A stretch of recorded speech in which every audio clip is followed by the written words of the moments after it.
Marchbattalion by Sven Hassel.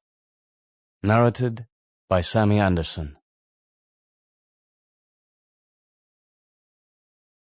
The tank rocked and vibrated, and the fury of the chase was upon them. Danger was forgotten. Death was forgotten. The very war was forgotten. They only knew they had to kill. The figures in khaki were no longer men, no longer soldiers. They were wild beasts who had to be crushed. They laughed aloud as they crushed their prey beneath them. They shouted in triumph as their victims cowered in holes. And then they turned towards them and blasted them out of existence. Editor's note: the character who in this book is called Little John has appeared in other novels by Sven Hassel under the name Tiny. It was the Spanish Civil War, said Barcelona Bloom, sitting casually through the open side panel of the Russian tank in which we were traveling. I started off fighting for one side and ended up fighting for the other. To begin with, I was a miliciano in the Servicios Especiales.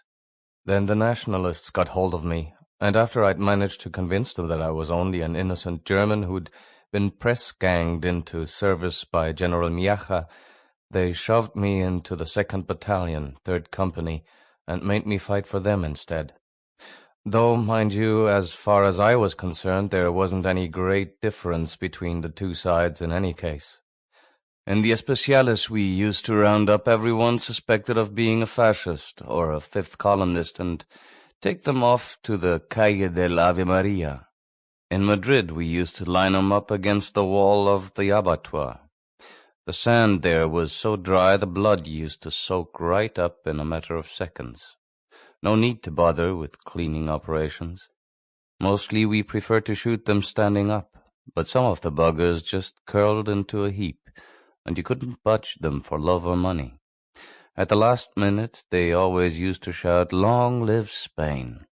Of course, when I got nabbed by the nationalists, it was just the same thing in reverse. Only difference was they made us shoot them sitting down, with their backs turned. But it all came to the same thing in the end. They still used to shout, "Long live Spain," before they died. Funny thing that. They all thought they were patriots. But when it came down to it, there was only one way of showing you were on the right side. You had to denounce someone. It didn't matter who, so long as you denounced them. They never got a chance to speak in their own defense anyway. They were always told to shut up before they'd even opened their mouths. Come the end of the war, we had a real problem on our hands. There was practically a 5-year waiting list of people due to be exterminated. We had to take over the bull rings, herd them into the arena, and mow them down with heavy machine guns. We had 4 squadrons of Moors to give us a hand. Villainous bastards they were. After a bit, even the police had a go. Everyone wanted to be in on the act, and when it came to it, they all died the same way.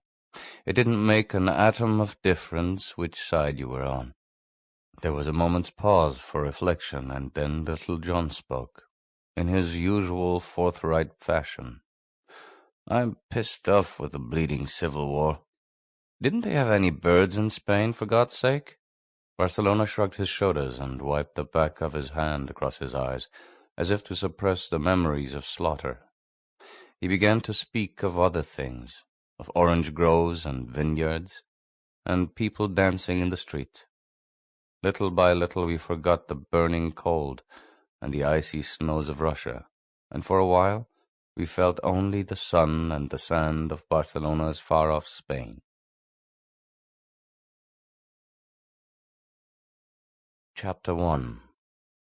Across the vast open spaces of the steppes blew the eternal wind, whipping the snow into eddies and whirlpools. The tanks stretched out nose to tail in a long line. They were stationary now, with their crews huddled together on the lee wall. Sample complete. Ready to continue?